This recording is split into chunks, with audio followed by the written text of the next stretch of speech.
शौक एक सुकून मिलता है मेरा गाने से।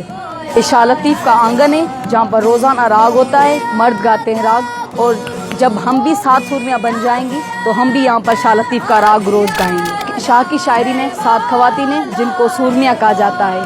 हम अभी 4 सूरमियाँ हैं, हमें 3 की तलाश है और हम भी जब 7 बन जाएंगे तो हम भी यहाँ पर गाएंगे।